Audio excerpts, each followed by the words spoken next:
Hi, I'm Bill Doherty, and I want to welcome the viewers to another edition of Bill's Bullpen. Bill's Bullpen is a program that's intended to give folks an idea of what's going on locally.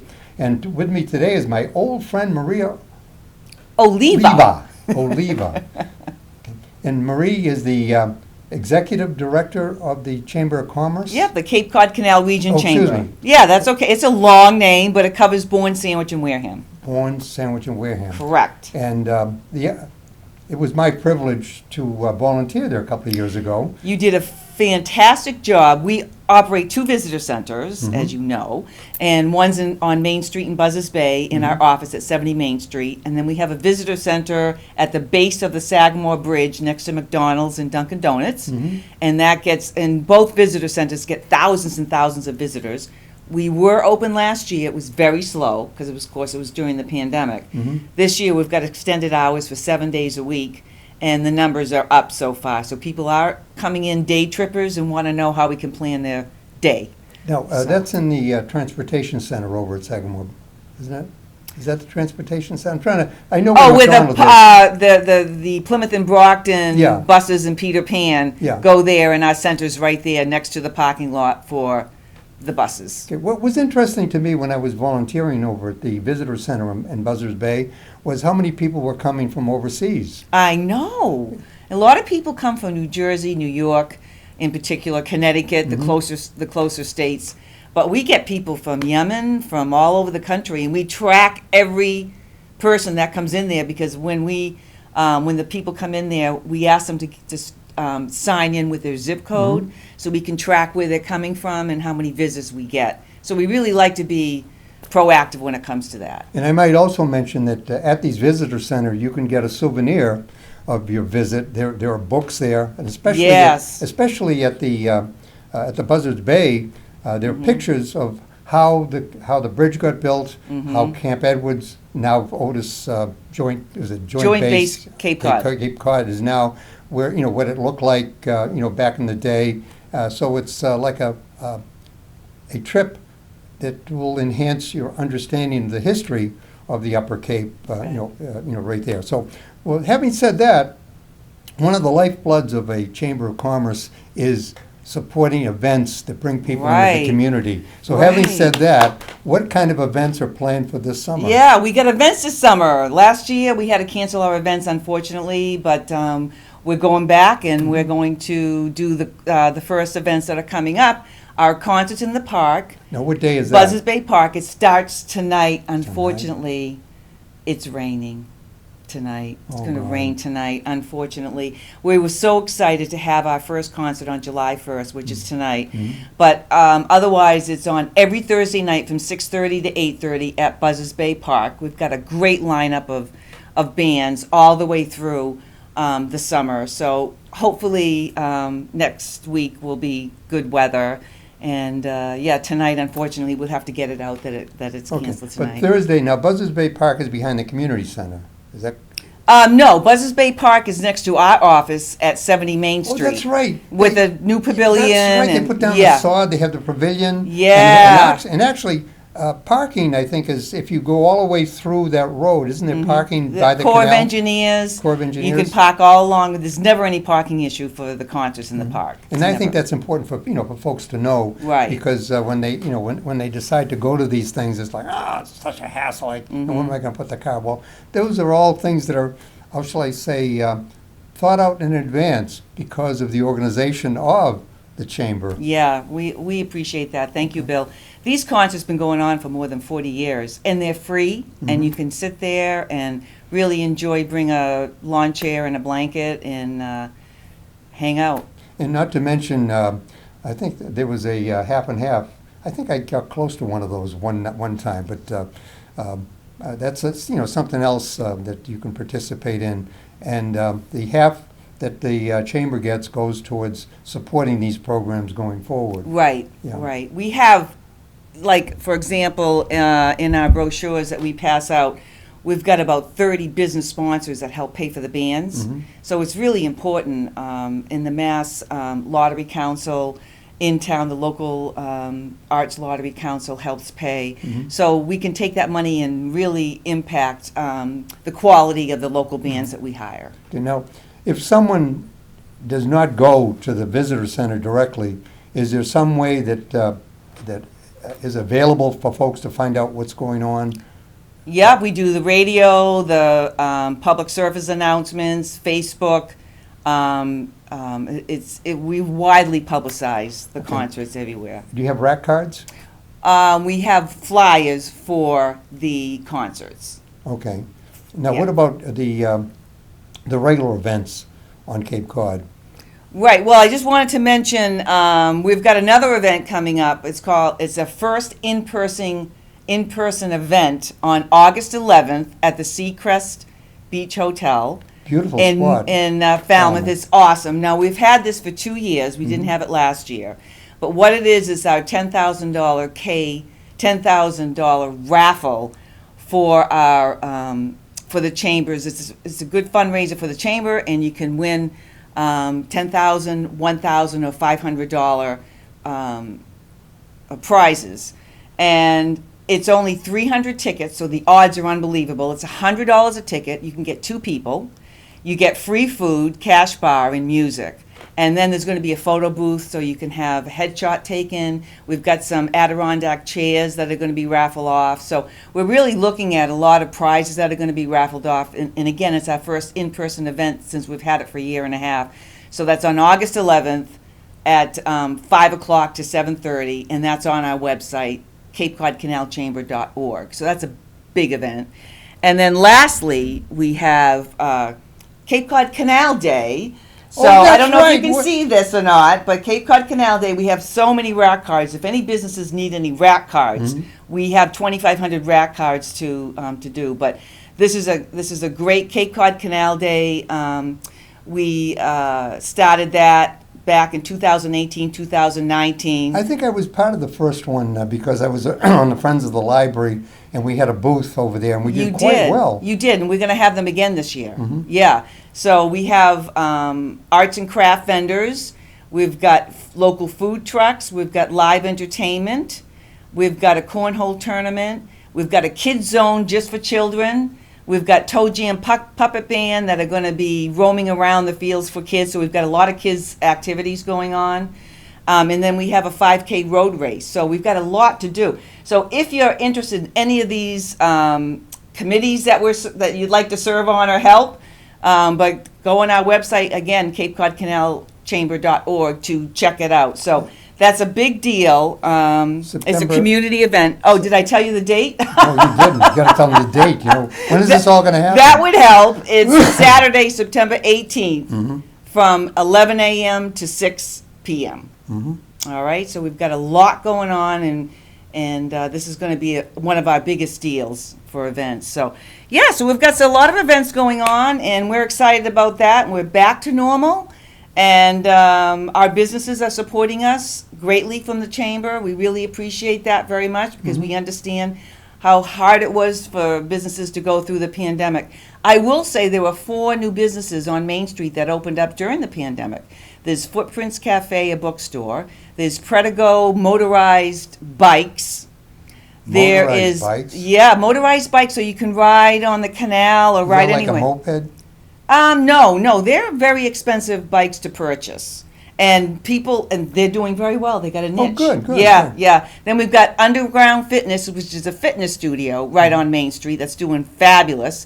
And then we've got Mix Scoop on Main Street, which is the new ice cream and sandwich place that the local developer, Vinnie McKenzie, has done a great job with some of the tenants that he has in the buildings that's going on. So he does a great job for the community. Well, Buzzards Bay has been in need of what I'd call not refurbishing, but let's say Revitalization. Revitalization. Yeah. And I'm delighted to hear that there are new businesses starting up because it's a natural draw. It's the first place that you go through once you go over the bridge. And well, actually, you don't go over the bridge, do you?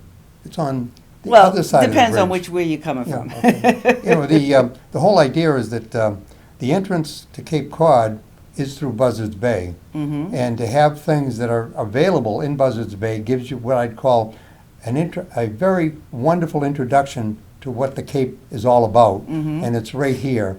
Go past the Cohasset Narrows, and you're in Main Street. You pass Mass Maritime, Mm-hmm. which is which is one of the premier state colleges. It really is. There's 6 in the country, and this is one of them. It's unbelievable. We've got this Mass Maritime. They really contribute to the economy very much in Buzzards Bay, and they're a top college.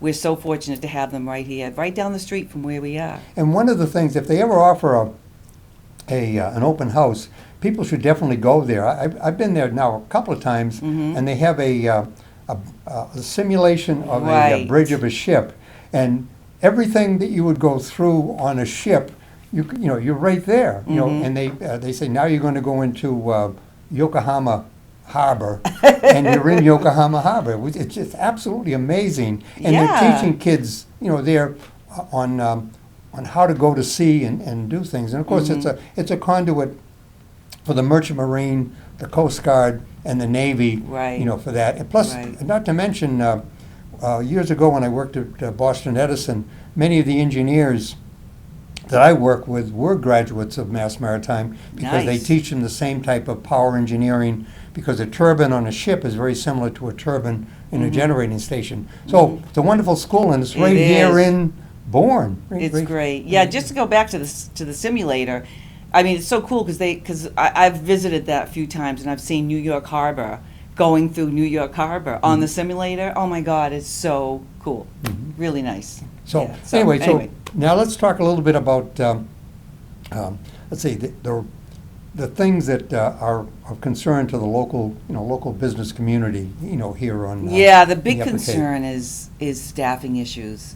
It's a national problem, but in Massachusetts, it's really more of a significant problem, especially here on the Cape. It's really difficult. We have so many businesses that need help. So what we do is that we post it on our website. We've got a job board. So if anybody needs employees, we can post it for them and publicize it for them. What is the website? CapeCodCanalChamber.org. Cape Cod Canalchamber.org. Canalchamber.org. Yeah. Okay. Yeah, so it's a real big issue. And by the way, businesses that post don't have to pay for that, right? Oh, no. I think It's that's part of their important. membership. Yeah. So we communicate with our members on a weekly basis or more and pump out the information. Like during the pandemic, we pumped out information regularly on PPP loans, on EIDL loans, and everything available. Wait, what's the PP? Well, PPP is Paycheck Protection Program. It was a type of loan from the Rescue Act, the stimulus bill that was just passed recently. And last year, too, there were 2 stimulus bills that were passed. Right. And a PPP loan is a loan that you can get based on your employees, the number of employees that you have that you wouldn't be able to pay. You can get a loan for that amount based on your employees. So you can get, anywhere from $30,000, $40,000, $50,000, $60,000 to millions, depending on the size of your business. So, so that was a very, very important program for businesses, because some of the businesses would go out of business without these loans. Oh, yeah. And the EIDL is economic injury, loan.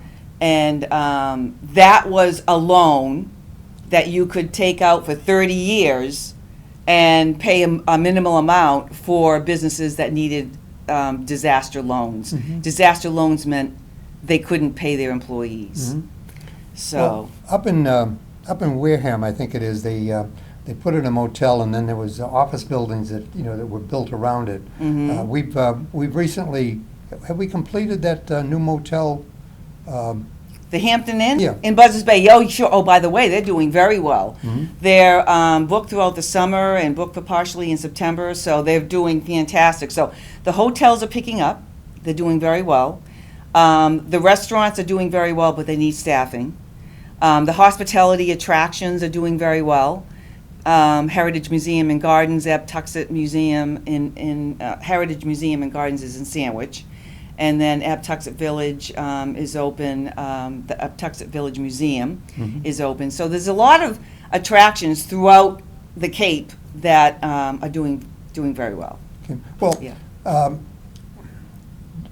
Does the chamber have any recommendation as to where people can be recruited from to provide staffing for some of these companies? Yeah, well, we refer them to different websites that they can post on for their employees that they're interested in. But be honest with you, other than publicizing on our website, we keep our eyes and ears open too, so we'll refer back to a business that maybe needs some help. Mhm. Yeah, so. Is there any sense of what some of these businesses pay?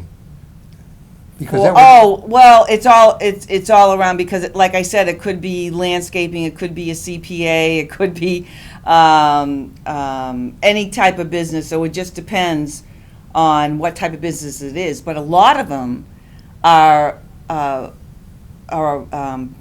offering paid bonuses to sign on with the company. I think people should be. All right, so that's pretty good. I had heard of that, and I guess that's what I was sort of leading up to. Yes. That there is an incentive for people to come to work for these businesses, because they're Right. willing to have a signing bonus. Right, in many and their cases. pay scale is much higher than what it used to be for different businesses. I don't want to get into the amounts because it just No, how depends on would what you know? business it is. Yeah. I wouldn't, but I know that they're doing the signing bonuses, and that's a big deal. Yeah, so it's helpful. So, All can right, I so- throw in the issue about the bridge just quickly? The bridge. Do you have time? Of course we do. The Sagamore and Bourne bridges. There were 2 meetings held this week from MassDOT, explaining everything in terms of how it gets started. And the big thing is that there's no design, there's no location. They're not going to do any of that until they get the money from the federal government. Yeah, that was in the paper this morning. Yeah. So the federal government has to go from down to approved in Congress, down to the Department of Army, down to the U.S. Army Corps of Engineers. Good luck There's with layers that. and layers. So we've been told by MassDOT this is probably going to happen. The Corps of Engineers actually approved the plan. So they've got approval from the Corps of Engineers to approve the plan for Bourne and Sagamore. And the MassDOT, which is the state highway agency, Yeah, Department of works with the Transportation. U.S. Army Corps of Engineers. So when the U.S. Army Corps of Engineers finishes the bridges, assuming they're going to finish it, it's going to go to the state to control the bridges instead of the Army Corps of Engineers. Which is a big thing, because under federal statute, the Corps of Engineers has a responsibility for all navigable waterways, of which Right. the canal is one. I know that one of the things, and I wasn't facetious about it. I thought that we could have a tunnel, rather than a bridge. And the other part was, I started thinking about it, and I guess actually, when I was volunteering, I happened to notice that we were having the tall ships come through the canal, and I started thinking about it. And there's a website you can go on that tells you where every marine vessel Right, the can U.S. be. Army Corps of Engineers. Yeah. If you Google that, that'll show you all the marine traffic going in. Yeah, it's And cool. it occurred to me that the traffic is going down. One of the reasons for the canal originally was that going around the Cape sort of Shortcut. sort of led you to be in the vicinity of the pirates that would lure you in and loot your ship. So that was the original intent, was to protect the seagoing vessels, and there were a lot more seagoing traffic at that time. So originally the canal was built because it was a confluence of 2 rivers. I think of the Manamet and I forget the name of the other one. But anyway, it was sort of putting those together, then creating the canal. So it occurred to me, what would happen if we filled in the canal? Yeah, that's not going to happen. You know that. Of course I know that. But- Because the canal attracts 2 to 3 million people a year. Those stats are from the U.S. Army Corps of Engineers that owns the canal, manages the canal. But I'm on there constantly. So there has to be hundreds of people on any given time that I see using the banks of the canal. So it is a big attraction. People come in, it's good for economic development, because people will go to the canal and then they'll frequent the shops and the restaurants that are near the canal. So, And that's absolutely Yeah. accurate. My son-in-law has a recreational shellfish license, and I think he's up to about 60 lobsters since beginning of April. oh, wow. Yeah, That's so awesome. he's been doing very well this year. And of course, people should realize there's an 11-foot drop between one end of the canal and the other, so you always have a current and sort of Well, make that's sure that- interesting. You did not know that, huh? I'd like to learn from you, Bill. Oh, well, actually, I learned that when I was working for you. Oh, okay. Because I had time to look it up in the book.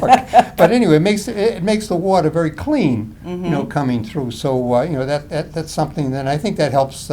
I guess the black bass and the sea bass that fishermen. Yes. Oh my that are going God. The down there. fishermen alone Oh yeah. is huge. Now, A huge you'd attraction. mentioned that motorized bicycle thing. Now, Try I've to seen a go. lot of regular people on bicycles, going back and forth in the canal, and it's quite an asset on both sides. That it's a safe place, to get recreational biking, and I've noticed it's been used more and more as people recognize, its value, and of course that sort of points out the value of everything that is in the Upper Cape that people maybe tend to dismiss if they're headed down Cape. Right. They don't appreciate the fact that there's so much to offer, here, right in Right. Bourne. And I have to say, quite honestly, that until my son-in-law sort of brought me around and I saw some of the other parts of the community, they're absolutely gorgeous. Yeah. That people,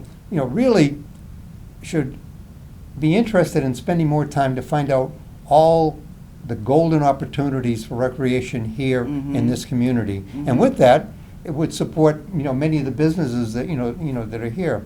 Okay, one of the things that you had another paper besides the events.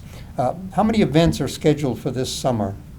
Well, we've got the 8 events for the concerts in the park, the 8 through the Okay. summer. Then we've got August 11th, these big 10K thing, yeah. raffle, Yeah. and then we've got Cape Cod Canal Day. Then we'll have some other networking events after that during the fall, October and November. So we've got a pretty filled schedule between now and the end of the year. Okay. Yeah, and then we plan for Cape Cod Canal Day. We start planning for next year in October this year. Well, of course you do. Yeah, so. Prior But- planning. But it's fun to do. We've got great volunteers, so, yeah. Yeah, that's one thing. We can't do it without our volunteers. Well, I think that it's important for people to know that volunteer slots are still available. And if they wanted to volunteer for an event or just to volunteer to, let's say, to support the chamber, how would they do that? They could email me directly at Oliva at CapeCodCanalChamber.org. Okay. I know it's a long, but it's Oliva at CapeCodCanalChamber.org. Okay, and what kind of volunteer slots are available? Well, we've got our visitor centers that we always need volunteers. We've got volunteers that we need for Cape Cod Canal Day to help man the chamber booth. Oh, yeah. So our booth is, they could do a shift for like 4 hours and help us out with people coming to the chamber booth and retail that we're selling for our booth. And I have to say that having volunteered at some of the, at some of the events, and also, as you're at the visitor center, you meet so many interesting people that you would Isn't not. it? Yeah, People from all over the country. It's amazing. and all over the world. Yes, all all over over all over the world. You're Yeah, right. And Yes. it's really really incredible that here, just sitting here, as a volunteer, that you get to meet all these people and hear their stories. So I would heartily recommend that to people that that they look into. Okay, so we've talked a little bit about the opportunities for volunteers. We've talked a little bit about the importance of the business community, and we've talked about how to get involved. And at this point, Marie, what do you think would be the main takeaway you would want people to have from having heard all of these opportunities? Opportunities. Well, the main thing is that, the chamber creates jobs, economic development, and a healthy business climate. But we also want to work with the residential community as well. So residents, their quality of life can be could be improved through all the different events and networking and information, training, workshop, webinars for our members. so that we can create, like I said, this healthy business climate. Once you do that, then things start to take off a little bit. And I know staffing's an issue, but this isn't going to be forever with the staffing issues. After the summer, and hopefully this will rectify itself as time goes on. Now, So. Is there such a thing as an associate membership? Not really. Membership tiers, we've got certain benefits that are allowed for each tier. So our base membership is $350. But if someone's a nonprofit, we will lower that $350 for a nonprofit organization. But the $350 gets you enormous amount of benefits, $500 and then $750. So $750 allows, for example, a cable show with one of our members at $750 to come here and do a show for them. So that's included in that. But when people look at the amounts, we always say, look, it's just, the investment is huge, because look what you pay for advertising. I mean, for a whole year, $350 for all the information and all the activities and all the event and all the economic development that we do. That's a good deal. $500 to $750. It's just a great deal, and I'm talking totally unbiasedly. Well, Maria, I have to say that you've been doing this long enough. I know. That people should, let's say, not just appreciate, but let's say, have confidence that what you're telling them is how things are going to happen. Because we've known each other for a long time. We have. And saying that, I've never doubted that what you're predicting as far as an outcome wouldn't happen, because it always has. Okay. Well, so with that, believe it or not, this time goes pretty quickly. It does. Yeah. It always does. And it's been my pleasure to let's say to reconnect with you, Marie. And Thank you so much. I think the world of you, and you do a great job with this show.